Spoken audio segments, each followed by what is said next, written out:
Dhanik Bharat Educational Institutions, Inter, IIT, JEE, NEET, admission opened. Software ఇంజనీర్లకు ఇక కాలం చెల్లిందా? పాతికేళ్లలోనే 6-7 అంకెల జీతం ఇక గతమేనా? ఈ ప్రశ్నలకు కష్టమేనని సమాధానాలు ఇప్పుడు వినిపిస్తున్నాయి. వేగంగా అభివృద్ధి చెందుతున్న ఆర్టిఫిషియల్ ఇంటెలిజెన్స్ దెబ్బకు సాఫ్ట్వేర్ కళలు కలరయ్యే పరిస్థితి ఎదురవుతుంది. ఏఐ దెబ్బకు వచ్చే 3 నెలల్లో 80,000 ఉద్యోగాలు గల్లంతయ్యాయన్న నివేదిక ఇప్పుడు హాట్ టాపిక్గా మారింది. ప్రపంచవ్యాప్తంగా 2026 ప్రారంభం నుంచే టెక్ రంగంలో ఉద్యోగాలపై తీవ్ర ప్రభావం కనిపిస్తోంది. ఈ రంగంలో ఇప్పటికే దాదాపు 80,000 ఉద్యోగాలు కోల్పోయినట్లు పలు నివేదికలు చెబుతున్నాయి. ఇందులో అమెరికా నుంచి మొదలు పెడితే అత్యధికంగా 76% కోతలున్నాయి ఇక్కడ. అయితే ఈ ఉద్యోగ కోతలకు ప్రధాన కారణంగా ఏఐ ఆధారిత మార్పులు నిలుస్తున్నాయి. ఈ ఏడాది ప్రారంభం నుంచి చూస్తే టెక్నాలజీ రంగంలో ఉద్యోగుల పరిస్థితి కఠినంగా మారుతుంది. నిక్కై ఏసియా నివేదిక ఇదే విషయాన్ని చెబుతోంది. ఈ నివేదిక ప్రకారం ఈ ఏడాది జనవరి 1 నుంచి ఏప్రిల్ 1 వరకు ప్రపంచవ్యాప్తంగా 78,557 మంది టెక్ ఉద్యోగులు తమ ఉద్యోగాలు కోల్పోయారు. అందులో అమెరికా ఒక్కటే సుమారు 76.7% వాటా కలిగి ఉంది. అమెజాన్, ఒరాకిల్, మేటా, డెల్ వంటి ప్రముఖ కంపెనీలు ఈ ఉద్యోగ కోతలపై బహిరంగంగా మాట్లాడనప్పటికీ ఈ మార్పుల వెనుక ఏఐ కీలక పాత్ర పోషిస్తోందని తెలుస్తోంది. ఈ మొత్తం ఉద్యోగ కోతల్లో దాదాపు 37,638 ఉద్యోగాలు నేరుగా లేదా పరోక్షంగా ఏఐ ఆటోమేషన్ వల్ల జరిగాయని అంచనా. ఇక చాలా వరకు సంస్థలు తమ కార్యకలాపాల్లో ఏఐని విస్తృతంగా ఉపయోగించడం ప్రారంభించాయి. దీంతో పనితీరు మెరుగుపడుతుందని భావించి కొన్ని ఉద్యోగాలు అవసరం తగ్గుతోంది. Cloud computing, software as a service ఇలాంటి కంపెనీల్లో ఉద్యోగాల కోతలు ఎక్కువగా ఉన్నట్లు నివేదికలు వివరించింది.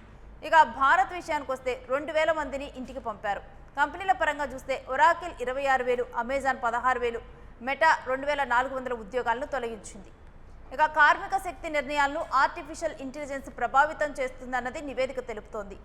అయితే ఈ తొలగింపుల్లో చాలా వరకు ఆటోమేషన్ వల్ల కాకుండా ముందు జాగ్రత్తగా ఖర్చులను తగ్గించే చర్యల్లాగా కనిపిస్తున్నాయని విశ్లేషించింది. ఏఐ భవిష్యత్తు పెట్టుబడి మాత్రమే కాదు, సంస్థాగత పునర్నిర్మాణానికి కార్మిక శక్తి నిర్ణయాలకు ప్రధాన వనరుగా మారిందని నివేదికలు పేర్కొంటున్నాయి. ఇక ఏఐ ఆధారిత మార్పులు టెక్ ఉద్యోగులను వణికిస్తూ ఆందోళన కలిగిస్తున్నాయి. ప్రస్తుతం కనిపిస్తున్న ఉద్యోగ కోతలు భవిష్యత్తులో మరింత పెరిగే అవకాశం ఉందని నిపుణులు హెచ్చరిస్తున్నారు. ఈ పరిస్థితుల్లో ఉద్యోగులు కొత్త నైపుణ్యాలను నేర్చుకోవడం అత్యంత కీలకంగా మారిందని వివరిస్తున్నారు.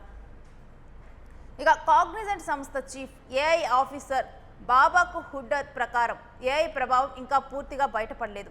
ఏఐ వల్ల వచ్చే ప్రయోజనాలు కంపెనీలు ఇంకా పూర్తిగా అనుభవించలేదు.